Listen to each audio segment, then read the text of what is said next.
কিশোরগঞ্জে ৩০ লাখ মানুষের অর্ধেকই নারী। ভোটের মাঠে নারীদের অংশগ্রহণও প্রায় সমান। সরকার গঠনে গুরুত্বপূর্ণ ভূমিকা থাকলেও কর্মসংস্থানের ক্ষেত্রে এখনো পিছিয়ে নারীরা।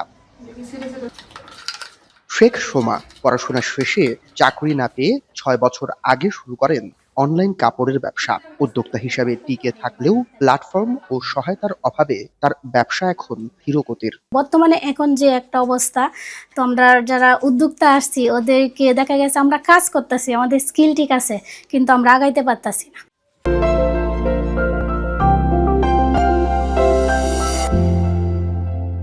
এ জেলায় নারীদের জন্য আলাদা কর্মসংস্থানের সুযোগ সীমিত।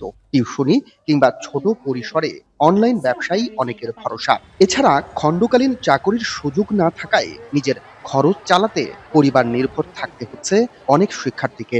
কিশোরগঞ্জ তেমন কোনো প্রতিষ্ঠান নাই যে মেয়েরা গিয়ে আমরা নিজে গিয়ে কাজ করব।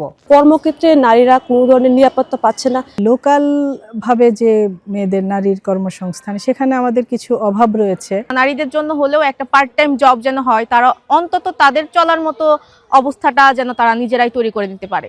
এবারের নির্বাচনে কিশোরগঞ্জের ৬টি সংসদীয় আসনে ৪৮ জন প্রার্থীর মধ্যে রয়েছেন মাত্র একজন স্বতন্ত্র নারী প্রার্থী। নারীদের সকল ক্ষেত্রে এগিয়ে চলার সাহস জোগাতে নির্বাচনে অংশ নেওয়ার সিদ্ধান্ত তার। নারী নেতৃত্ব শুধু দল দ্বারা হয় না, একাও হওয়া যায়, সেটি আমি প্রমাণ করতে এসেছি যদি আমার রাষ্ট্রগ্রাম মিটামন বসে আমার পাশে থাকে।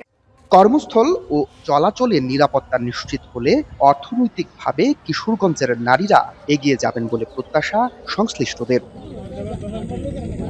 মশিউর কায়েস, এখন কিশোরগঞ্জ।